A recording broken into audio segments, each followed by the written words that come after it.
Assalamualaikum warahmatullahi wabarakatuh.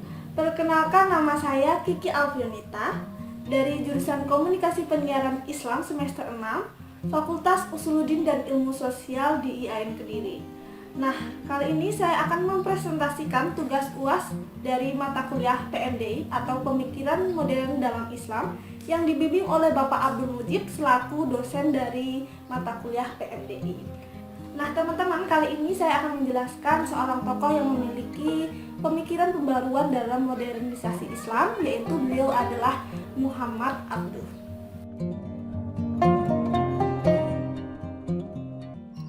Muhammad Abduh memiliki nama lengkap Muhammad bin Abduh bin Hasan Khairullah.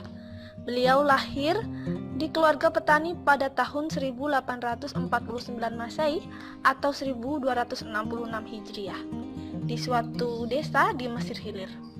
Beliau meninggal di Iskandariyah yang kini menjadi wilayah Mesir pada tanggal 11 Juli 1905 Masehi di umur beliau yang ke-55 atau 56 tahun. Beliau adalah seorang pemikir muslim dari Mesir dan salah satu penggagas gerakan modernisme Islam. Ayah Muhammad Abduh bernama Abduh bin Hasan Khairullah.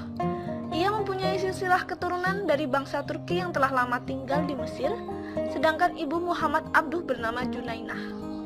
Pendidikan dasar Muhammad Abduh untuk pertama kalinya diterima dari orang tuanya sendiri melalui pembelajaran tulis baca. Kemudian beliau belajar menghafal Al-Quran di bawah bimbingan seorang hafidz. Muhammad Abduh dikirim orang tuanya ke Tanta pada tahun 1863 Masehi untuk melanjutkan studinya di Masjid Ahmadi.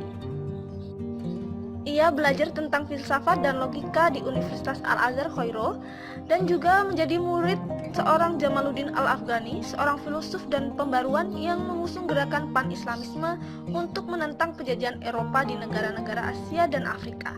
Salah satu karya Muhammad Abduh yang terkenal adalah bukunya yang berjudul Risalah At-Tauhid yang diterbitkan pada tahun 1897.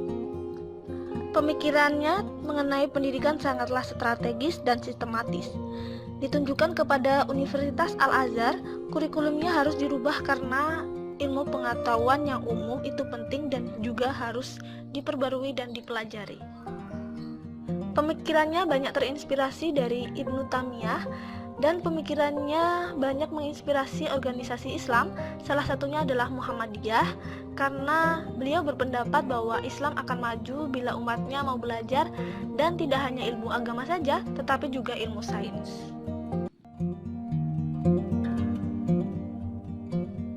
Yang kedua ini adalah gerakan-gerakan yang dilakukan oleh Muhammad Abduh.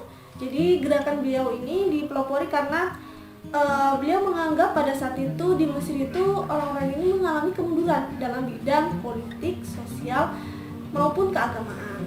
Dan yang pertama, beliau bersama dengan gurunya Jamaluddin Al-Afghani, beliau ini mendirikan organisasi yaitu organisasi Al-Unwatul Wusqa gitu ya, dan menerbitkan majalah dengan nama yang sama pula. Yang kedua, beliau ini menjadi mufti besar di Mesir. Yang ketiga, beliau ini bersama dengan Rashid Ridho, beliau menerbitkan majalah yang disebut dengan Al-Manar. Dan Al-Manar ini adalah condong sebagai gerakan pembaruan yang dilakukan oleh Muhammad Abduh. Yang keempat, beliau ini adalah seorang pertama yang mendirikan sekolah kontemporer atau sekolah mikir gitu ya.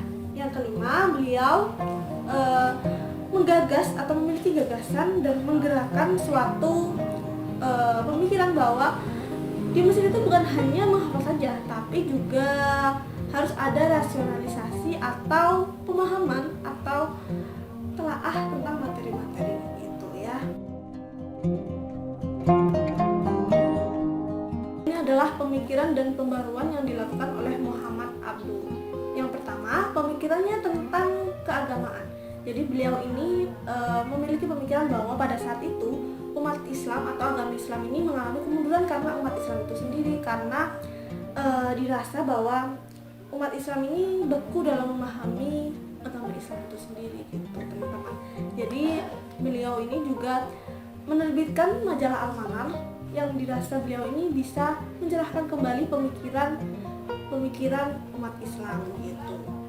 Yang kedua yaitu pemikirannya tentang pendidikan gitu. Bisa kita lihat juga bahwa Muhammad Abduh ini dikenal sebagai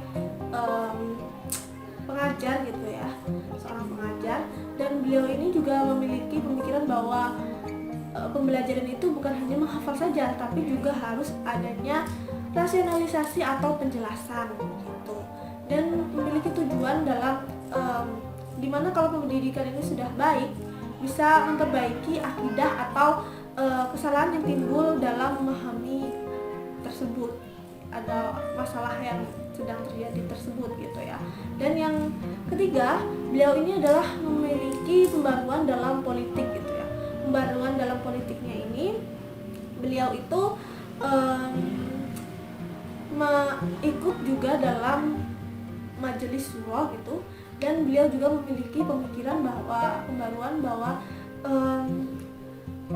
sang penguasa ini bukan hanya tidak melakukan atas kebijakan politik saja, tapi juga penguasa ini juga harus bisa mendengarkan atau menerima aspirasi dari masyarakat gitu. Yang keempat, beliau ini memiliki pembaruan dalam hukum, di mana beliau ini juga menjadi mufti besar di Mesir, di mana mufti besar ini bisa mengeluarkan fatwa-fatwa keagamaan yang tanpa menganut madhab apapun itu gitu ya. Semoga materi yang saya sampaikan tadi atau penjelasan yang saya sampaikan tadi bermanfaat untuk teman-teman dan menambah wawasan teman-teman semua. Saya Tika Alfinita pamit. Wassalamualaikum warahmatullahi wabarakatuh.